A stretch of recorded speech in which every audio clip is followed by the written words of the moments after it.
बच्चों, पिछली कक्षा में मैंने आपको बताया था कि हमारा समस्त ब्रह्मांड लगभग 118 तत्वों से मिलकर बना हुआ है और ये तत्व हमारे वैज्ञानिकों ने हमारी सुविधा या हमें याद रखने के लिए एक तालिका में रखे हैं या सारणी कह सकते हैं, जिसे आवर्त सारणी कहा जाता है।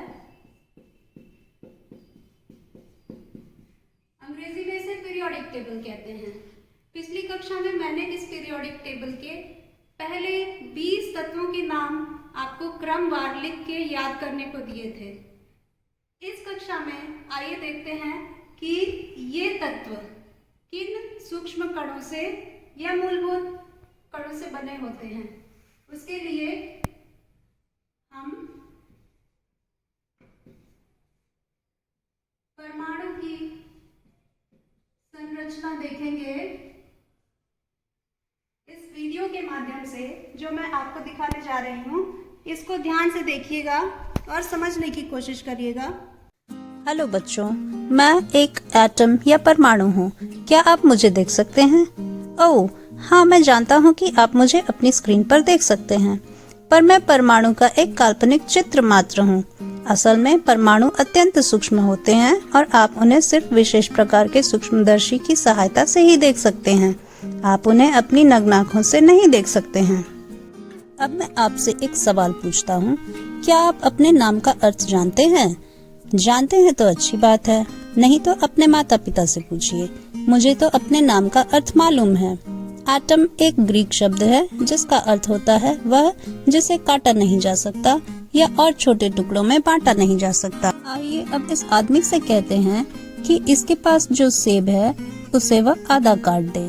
अब उस आधे टुकड़े को भी तब तक काटता रहे जब तक वह इतना छोटा न हो जाए कि उसे और न काटा जा सके। अब यह सबसे छोटा टुकड़ा जो और नहीं काटा जा सकता वह अविभाज्य या इनडिविजिबल कहलाता है। मतलब परमाणु अविभाज्य सूक्ष्मतम कण है। अब मुझे एक राज की बात बताने दीजिए।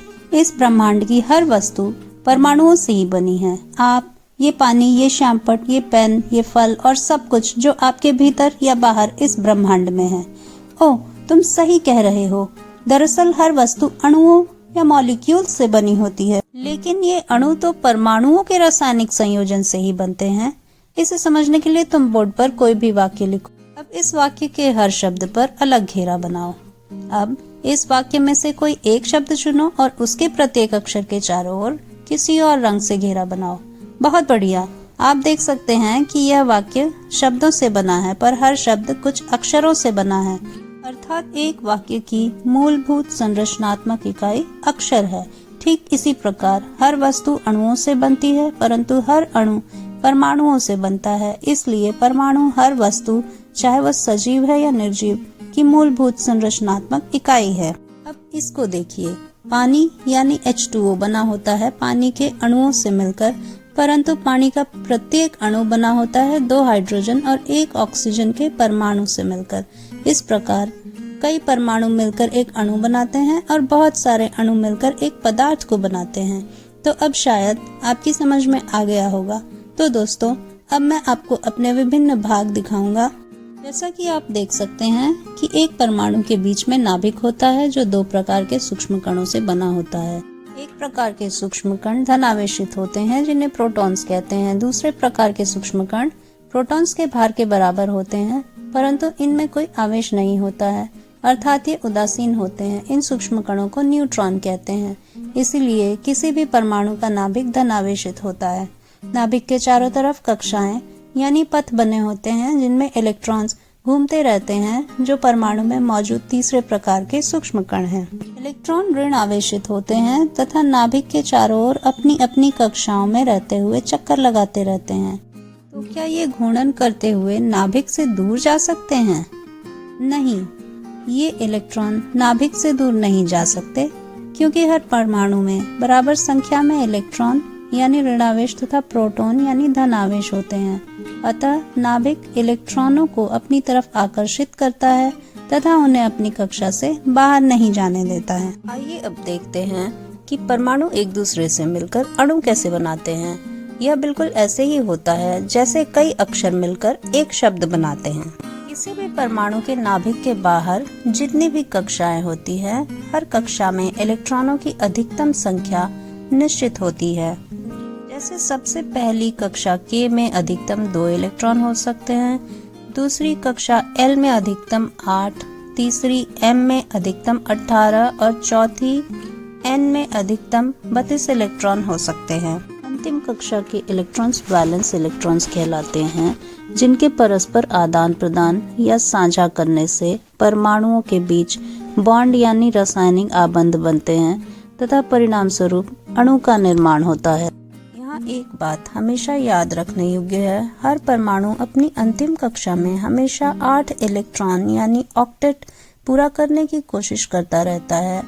ऑक्टा एक ग्रीक शब्द है जिसका अर्थ है 8 और वैलेंसी या संयोजकता उन इलेक्ट्रॉनों की संख्या को कहते हैं जो एक परमाणु किसी अन्य परमाणु से आदान प्रदान या साझा करके अणु का निर्माण करता है। आइए इसे एक उदाहरण से समझते हैं। आप जानते हैं कि ऑक्सीजन की परमाणु संख्या 8 होती है, तो क्या इसके 8 इलेक्ट्रॉन एक कक्षा में रह सकते हैं? नहीं, नियमतः इसकी पहली कक्षा में 2 इलेक्ट्रॉन तथा दूसरी कक्षा में 6 इलेक्ट्रॉन होते हैं। इसलिए ऑक्सीजन का प्रत्येक परमाणु अपनी दूसरी कक्षा में 8 इलेक्ट्रॉन पूरा करने का प्रयास करता रहता है। अब ये हाइड्रोजन परमाणु है, इसके अंदर एक ही कक्षा होती है और उसमें सिर्फ 1 इलेक्ट्रॉन होता है, अतः हाइड्रोजन परमाणु भी अपनी एकमात्र कक्षा में 2 इलेक्ट्रॉन पूरा करने के लिए प्रयासरत रहता है। जिन परमाणुओं में केवल एक ही कक्षा होती है वे 2 इलेक्ट्रॉन पाकर संतृप्त या स्थिर हो जाते हैं तथा जिनमें 2 या अधिक कक्षाएं होती है वे अपनी अंतिम कक्षा में 8 इलेक्ट्रॉन पाकर स्थिर होते हैं। इसलिए जब ऑक्सीजन और हाइड्रोजन के परमाणु एक साथ होते हैं तो ऑक्सीजन का एक परमाणु अपने 2 इलेक्ट्रॉन हाइड्रोजन के 2 परमाणुओं के साथ शेयर या साझा करता है तथा दोनों हाइड्रोजन परमाणु अपना 1 इलेक्ट्रॉन ऑक्सीजन के एक परमाणु के साथ साझा करते हैं। इस प्रकार ऑक्सीजन की अंतिम कक्षा में 8 इलेक्ट्रॉन की आपूर्ति हो जाती है और दोनों हाइड्रोजन परमाणुओं की अंतिम और एकमात्र कक्षा में 2 इलेक्ट्रॉनों की आपूर्ति हो जाती है। इस तरह एक ऑक्सीजन और 2 हाइड्रोजन परमाणुओं के रासायनिक संयोजन से एक पानी का अणु यानी H2O मॉलिक्यूल बनता है। अब आइए देखते हैं कि साधारण नमक यानी NaCl का एक अणु कैसे बनता है। सोडियम की परमाणु संख्या 11 तथा क्लोरीन की 17 होती है। इस तरह सोडियम के परमाणु की 3 कक्षाओं में इलेक्ट्रॉनों की संख्या क्रमशः 2, 8 और 1 होती है, जबकि क्लोरीन के परमाणु की 3 कक्षाओं में इलेक्ट्रॉनों की संख्या क्रमशः 2, 8, 7 होती है। तो क्या आपको ये नहीं लगता कि अपनी अंतिम कक्षाओं में 8 इलेक्ट्रॉनों की आपूर्ति करने के लिए सोडियम का परमाणु 1 इलेक्ट्रॉन देने की तथा क्लोरीन का परमाणु 1 इलेक्ट्रॉन लेने की प्रवृत्ति रखता है? जी हाँ, यह बिल्कुल सही है। 1 इलेक्ट्रॉन खो देने से सोडियम पर एक धनावेश हो जाता है क्योंकि उसके प्रोटॉन की संख्या इलेक्ट्रॉन से 1 अधिक हो जाती है। इसी प्रकार 1 इलेक्ट्रॉन पा लेने के बाद क्लोरीन पर एक ऋणावेश आ जाता है क्योंकि उसमें प्रोटॉन की तुलना में 1 अधिक इलेक्ट्रॉन हो जाता है। इस तरह विपरीत आवेश वाले आयन के बीच एक मजबूत आकर्षण आयनिक बॉन्ड बनता है तथा साधारण नमक सोडियम क्लोराइड का एक अणु बनता है। हाँ तो बच्चों, उम्मीद है कि इस वीडियो को देखने के बाद आपको परमाणु की संरचना और अणुओं के बनने की प्रक्रिया अच्छी तरह से समझ में आ गई होगी। यदि नहीं आई है तो इस वीडियो को फिर से देखें। धन्यवाद। देखने के बाद इसमें जो भी वैज्ञानिक शब्दावली का प्रयोग किया गया है और उसे अच्छी तरह से वीडियो के माध्यम से समझाया गया है, उम्मीद है कि वो सब आप समझ गए होंगे। लेकिन यदि मैं आपसे कहूँ कि परमाणु की संरचना के बारे में या अणुओं के बनने की प्रक्रिया के बारे में कुछ लिखिए या उनकी परिभाषा लिखिए, तो क्या आप लिख पाएंगे? शायद नहीं लिख पाएंगे। उसे आइए एक बार और दोहरा लेते हैं। पहला टर्म जो हमने यूज किया है इसमें वो परमाणु या एटम है। एटम किसी भी पदार्थ की मूलभूत संरचनात्मक इकाई होती है। दूसरा टर्म है परमाणु का संघटन। परमाणु 3 प्रकार के मूल कणों से बना होता है। पहला है इलेक्ट्रॉन जो ऋणावेशित होता है, दूसरा प्रोटॉन जो धन आवेशित होता है, और तीसरा न्यूट्रॉन जो उदासीन होता है, यानी उसमें कोई आवेश नहीं होता है। अगला बिंदु है परमाणु संख्या, इसे अंग्रेजी में एटॉमिक नंबर भी कहते हैं। उस तत्व के परमाणु में विद्यमान प्रोटॉन की संख्या को उसका एटॉमिक नंबर या उसकी परमाणु संख्या कहते हैं। उदाहरण के लिए हाइड्रोजन की परमाणु संख्या 1 यानी 1 है, ऑक्सीजन की परमाणु संख्या 8 यानी 8 है, सोडियम की परमाणु संख्या 11 तथा क्लोरीन की परमाणु संख्या 17 है। अगला बिंदु है संयोजकता, जिसे अंग्रेजी में वैलेंसी कहते हैं। वैलेंसी या संयोजकता किसी भी तत्व के एक परमाणु के द्वारा जितने इलेक्ट्रॉन आदान प्रदान या साझा करके अणु बनाए जाते हैं, वो उस तत्व की वैलेंसी कहलाती है। जैसे ऑक्सीजन की संयोजकता 2 है, इसका मतलब ऑक्सीजन का एक परमाणु यदि किसी अन्य तत्व के परमाणु के साथ अणु बनाता है तो वो अपने 2 इलेक्ट्रॉनों का आदान प्रदान करता है। उसके बाद आता है अणु। अणु को अंग्रेजी में मॉलिक्यूल्स कहते हैं। एक ही पदार्थ अथवा भिन्न पदार्थों के 2 या 2 से अधिक परमाणु आपसी रासायनिक संयोजन के द्वारा अणुओं का निर्माण करते हैं। जैसे हाइड्रोजन और ऑक्सीजन के परमाणु मिलके पानी का एक अणु बनाते हैं, जो हमने इस वीडियो में भी देखा। तो बच्चों, इन बिंदुओं को दोबारा समझने के बाद आप अपनी अपनी कॉपी खोलिए और विज्ञान की कॉपी में ये सारे बिंदु नोट कर लीजिए।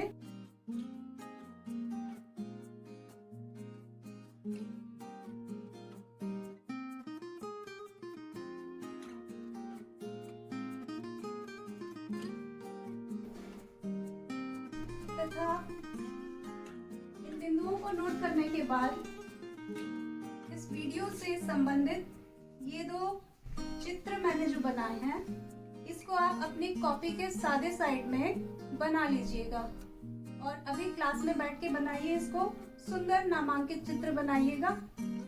ओके।